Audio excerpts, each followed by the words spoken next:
Good evening साथियों। आप देख रहे हैं इकोनॉमिक्स टॉक और आज का हमारा विषय है AR, MR और TR कर्व।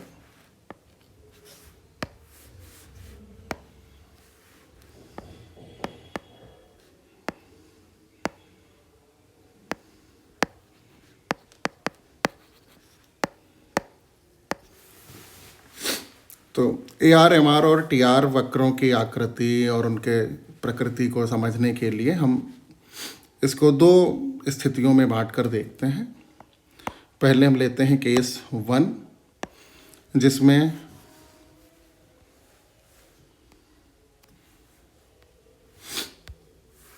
हम कीमत को मान लेते हैं कि कीमत स्थिर रहेगी। कीमत स्थिर रहेगी से अभिप्राय है कि उत्पादक या विक्रेता जो हैं वो कीमत में परिवर्तन कर नहीं सकते हैं, और कीमत में परिवर्तन नहीं कर सकते हैं इसका आशय हुआ कि फर्म या उत्पादक विक्रेता कीमत स्वीकारक हैं, कीमत निर्धारक नहीं हैं। और जब भी फर्में कीमत स्वीकारक होती हैं तो यह स्थिति हमें देखने को मिलती है पूर्ण प्रतियोगिता में।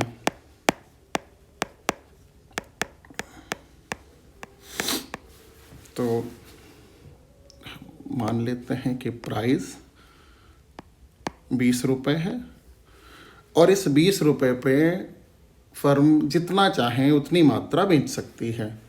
तो क्वांटिटी 1 यूनिट बेचनी है, प्राइस 20 है। 2 यूनिट बेचनी है तो भी प्राइस 20 ही रहेगा। 3 यूनिट बेचनी है तो भी प्राइस 20। 4 यूनिट बेचनी है तो भी प्राइस 20 और 5 यूनिट बेचनी है तो भी प्राइस 20। TR का मतलब है टोटल रेवेन्यू या कुल आगम। तो उत्पादक को वस्तुओं के विक्रय से कुल कितने आगम हुआ, कुल कितना रुपए प्राप्त हुआ, वो कहलाएगा कुल आगम। और इसे हम निकालेंगे TR को कीमत गुणे मात्रा से। तो TR हम निकाल लेते हैं, TR बराबर प्राइस मल्टीप्लाइड बाय क्वांटिटी। 20 एक कम 20, 2 यूनिट बेचे तो 40 रुपये का कुल आगम, 3 यूनिट बेचे 60 रुपये, 4 यूनिट 80 रुपये, 5 यूनिट तो 100 रुपये का कुल आगम हो गया। इसी प्रकार से AR का अर्थ है एवरेज रेवेन्यू या औसत आगम। तो औसत आगम में उत्पादक को ऑन एन एवरेज प्रति इकाई कितनी कीमत मिली, कितना आगम मिला, वो कहलाता है औसत आगम। सूत्र के रूप में अगर हम देखें तो AR बराबर TR बटे मात्रा। तो AR निकाल लेते हैं।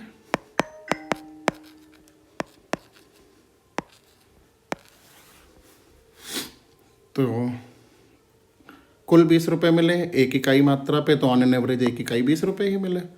2 इकाई बेची, कुल 40 रुपये मिले, तो ऑन एन एवरेज 1 इकाई पे 40 बटे 2 20 रुपये ही मिले। 60 में भी यहाँ भी 20, यहाँ भी 20, यहाँ भी 20। इसी प्रकार से हम तीसरा निकालेंगे MR यानी कि मार्जिनल रेवेन्यू, सीमांत आगम। सीमांत आगम का मतलब हुआ कि उत्पादक को एक अतिरिक्त इकाई विक्रय करने से कुल आगम में क्या परिवर्तन हुआ। तो जैसे कि उत्पादक पहले 1 इकाई बेच रहा था, कुल आगम 20 रुपये मिले। एक अतिरिक्त इकाई 1 से 2 पे गए तो कुल आगम 20 से बढ़ के 40 हो गए। एक अतिरिक्त इकाई के विक्रय से कुल आगम में 20 रुपये की वृद्धि हुई। या जैसे जब वो 0 इकाई बेच रहा था, कीमत तब भी 20 रुपये थी, तो कुल आगम 0 था। जब वो 0 से 1 पे गया, एक अतिरिक्त इकाई के विक्रय से कुल आगम में 0 से लेके 20 तक की 20 रुपये की वृद्धि हुई। तो पहली इकाई का मार्जिनल रेवेन्यू या सीमांत आगम हुआ 20 रुपये।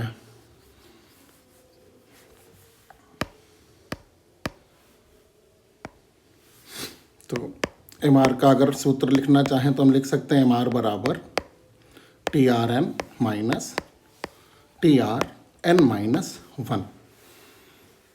तो 0 से 1 पे गए तो कुल आगम 0 से 20 यानी 20 का परिवर्तन हुआ, तो MR बराबर हो गया 20। 1 से 2 पे गए तो 20 से बढ़ के 40 हो गया। फिर से एक अतिरिक्त इकाई के विक्रय से कुल आगम में 20 रुपये की वृद्धि हुई, तो दूसरी इकाई में भी MR 20। इसी प्रकार से आगे हम देखेंगे 20, 20 और 20।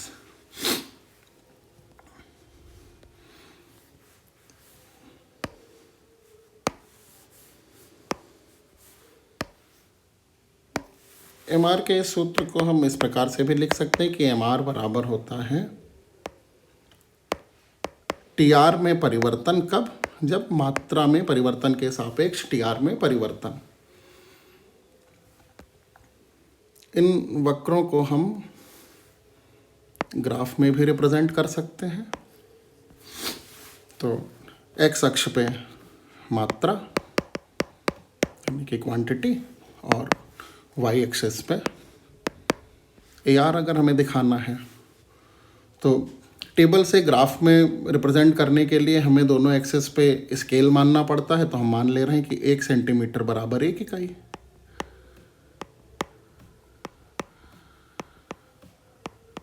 और y एक्सिस पे भी स्केल मानना पड़ेगा, जिस पे AR प्रदर्शित है, कीमत प्रदर्शित है। तो 20 इकाई है, तो इधर हम मान ले रहे हैं 1 सेंटीमीटर बराबर 5 रुपये।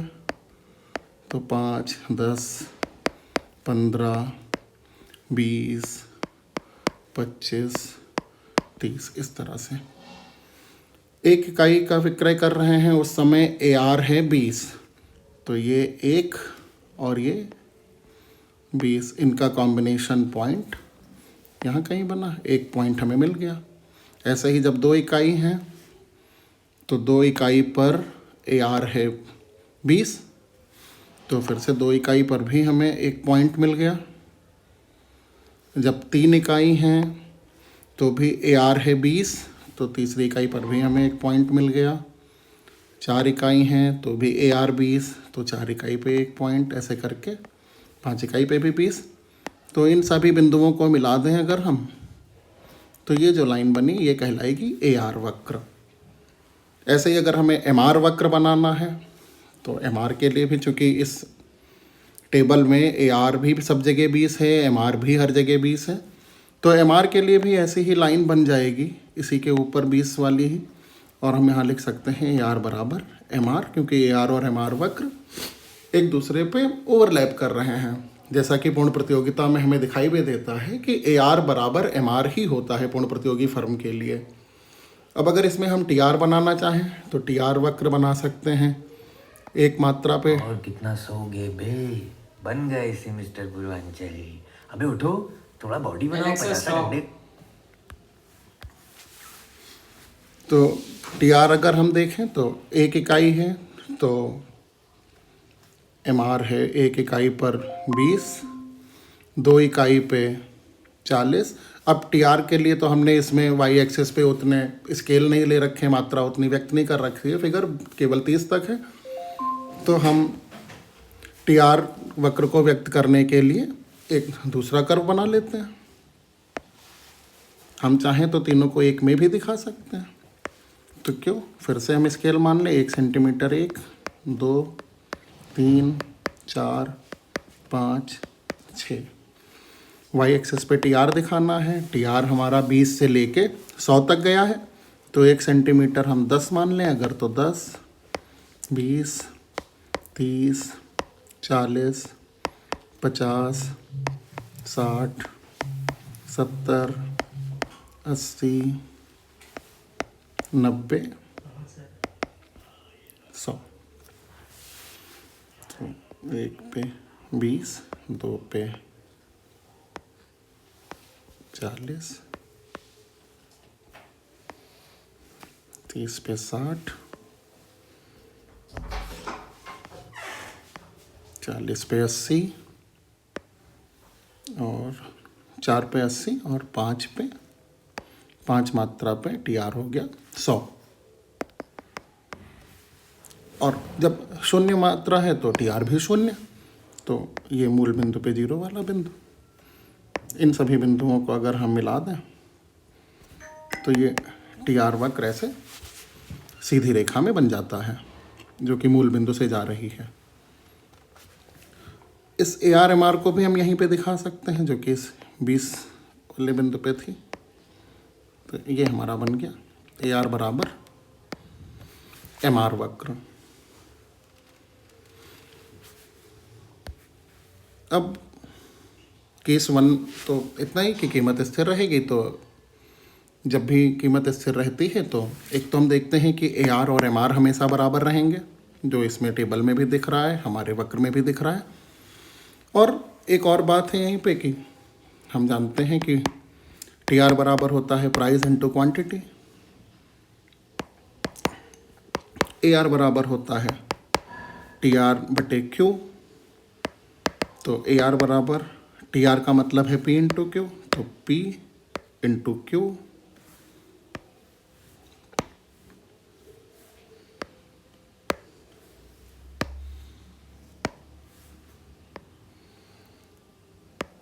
पी इंटू क्यू बटे क्यू।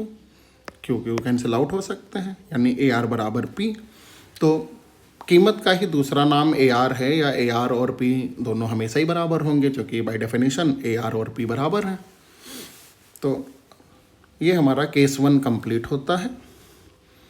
अब हम देखते हैं केस 2, और केस 2 में हम लिखते हैं केस 2 जब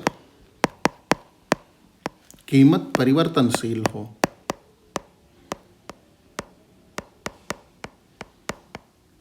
जब कीमत परिवर्तनशील हो यानी प्राइस मात्रा। कीमत परिवर्तनशील होने का मतलब है कि ये चीज़ हमें कहाँ पे दिखेगी, अपूर्ण प्रतियोगिता में, यानी कि वो प्रतियोगिता जो पूर्ण नहीं है, अपूर्ण है। इसमें एकाधिकार, एकाधिकारात्मक प्रतियोगिता या अल्पाधिकार, और इसमें उत्पादक को अधिक विक्रय करने के लिए कीमत में कमी करनी पड़ती है, या कि कम कीमत पर ही वो अधिक मात्रा बेच सकता है। तो मान लेते हैं कि 20 इकाई है तो 0 मात्रा विक्रयी है, अधिक मात्रा बेचनी है तो कीमत में कमी करनी पड़ेगी। 2 इकाई बेचनी है, कीमत और कम करनी पड़ेगी। 3 इकाई बेचनी है, कीमत और कम करनी पड़ेगी। 4 इकाई तो 10 कीमत पे। 5 इकाई, 6 इकाई, इस तरह से। इनमें भी हम उसी तरीके से टी आर निकाल सकते हैं प्राइस मल्टीबाइड क्वांटिटी से। तो 0, 16 एकम 16, 14 दूनी 28, 12 तिया 36, 10 चौक 40, 8 पंचे 40 और 6 छंग 36। ऐसे ए आर निकालने का सूत्र टी आर को क्यू से भाग करना है। सब 0 0 है तो ए आर से मतलब नहीं। 16 बटे 1 16, 28 बटे 2 14, 36 बटे 3 12, 40 बटे 4 10, 40 बटे 5 8 और 36 बटे 6 6। तो हम यहाँ भी देख सकते हैं कि ए आर और प्राइस दोनों बराबर हैं, क्योंकि ये दोनों एक ही चीज़ के नाम हैं, चाहे ए आर कहें या पी कहें। ऐसे अगर हम एम आर निकालें, एम आर का मतलब एक अतिरिक्त इकाई के विक्रय से कुल आगम में जो वृद्धि हो रही है वो एम आर है। तो 0 से 1 पे गए तो टी आर 0 से 16 पे गया तो एम आर 16। 1 से 2 पे गए तो टी आर 16 से 28 हुआ, यानी कि एक अतिरिक्त इकाई के विक्रय से कुल आगम में 12 रुपये की वृद्धि हुई। तो दूसरी इकाई के लिए एम आर हो गया 12। 2 से 3 पे गए तो ये 28 से 36 हुआ, तो एक अतिरिक्त इकाई के विक्रय से कुल आगम में जो वृद्धि हुई 36 माइनस 28, ये हो गई 8। 3 से 4 पे गए तो 36 से 40, 4 से 5 पे गए तो 40 से 40, शून्य का परिवर्तन। और जब 5 से 6 पे गए तो एम टी आर 40 से घटकर 36 हो गया, यानी 36 माइनस 40 अगर करेंगे तो रिजल्ट आएगा -4। तो एम आर हो गया -4। अब इस टेबल को भी हम अपने पहले वाले केस की तरह ग्राफ पे दिखा सकते हैं। एक ग्राफ बना लेते हैं जिसमें एक्स अक्ष पे मात्रा, वाई अक्ष पे ए आर और एम आर दोनों को एक साथ दिखा लें। स्केल फिर से वही 1 सेंटीमीटर बराबर 1 मात्रा, तो 1 2 3 4 5 6 7 वाई एक्स पे ए आर और एम आर की वैल्यू 16, 14, 12 और एम आर भी मैक्सिमम 16 है। तो 4 का अंतर अगर मान लें स्केल में हम 1 सेंटीमीटर बराबर 4, तो 8, 12, 16, 20, 24। एक इकाई पर ए आर 16 है पहली इकाई पे, तो यहाँ पे एक बिंदु बन गया। दूसरी इकाई के लिए ए आर है 14, तो जब 2 इकाई बेच रहे हैं तो ए आर 14, 12 और 16 के बीचों बीच में यहाँ कहीं। 3 इकाई पर ए आर है 12, 4 इकाई पर ए आर है 10, 8 और 12 के बीच में। 5 इकाई पे ए आर है, 5 इकाई पे ए आर 8 यहाँ पे, और 6 इकाई पे ए आर भी 6, 4 और 8 के बीचों बीच में यहाँ पे कहीं। इन सभी बिंदुओं को अगर हम मिला दें तो ये हमारा बन गया ए आर वक्र। इसी तरह अगर हम एम आर बनाएं तो एम आर भी पहली इकाई पे तो 16, तो पहला बिंदु तो यही रहा। फिर एम आर है 12 दूसरी इकाई पे,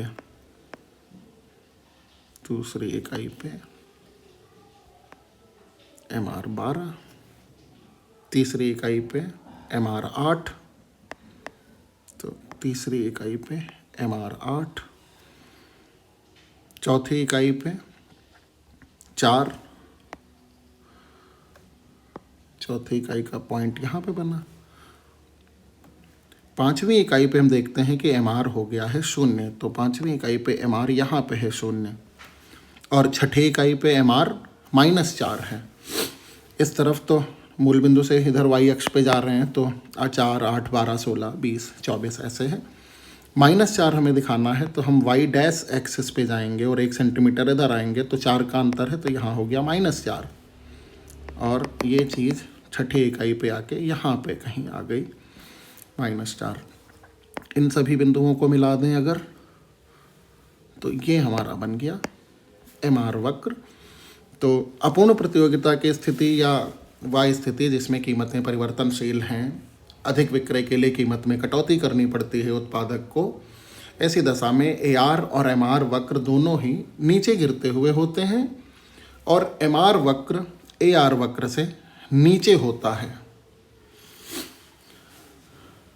अब हम टी आर वक्र को बनाने के लिए,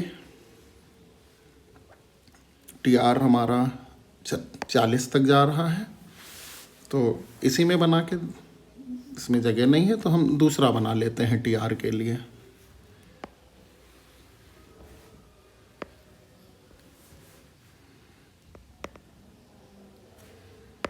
मूल बिंदु, फिर से स्केल 1, 2, 3, 4, 5, 6, 7, और टी आर की वैल्यू हमारी हैं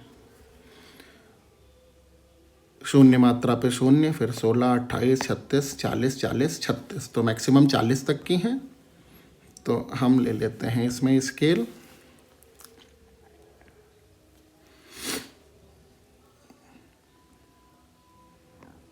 आठ, 16, 24, 32, 40।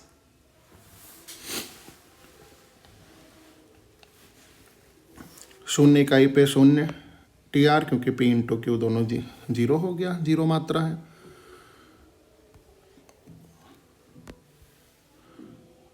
और 16 एकम 16, तो पहली इकाई पे 16, पहली इकाई पे 16 ये बिंदु मिला। दूसरी इकाई पे 28, 28, 24, 4, 28, 32, 24 और 32 के बिल्कुल बीच में यहाँ पे। 3 इकाई पे 36, 32 और 40 के बीच में, 3 इकाई का पॉइंट यहाँ। 4 इकाई पे 40,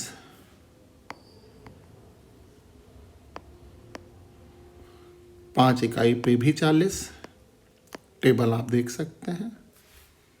और 6 इकाई पे भी 36। यहाँ पे 0 पे 0, तो इनको हम मिला दें अगर इन सभी बिंदुओं को, तो ये हमारा TR वक्र बन गया। हमने ये भी देखा है कि 5वीं इकाई पे MR 0 होता है, तो अगर इसमें बनाना हो MR जो कि 16 से प्रारंभ हो रहा है, तो 16 वाले बिंदु से प्रारंभ होके MR 5वीं इकाई पे 0 होता है और फिर -4। AR भी ऐसे ही नीचे गिरता हुआ है। 5वीं इकाई पे जहाँ MR 0 होता है, वहीं पे हम देखते हैं कि TR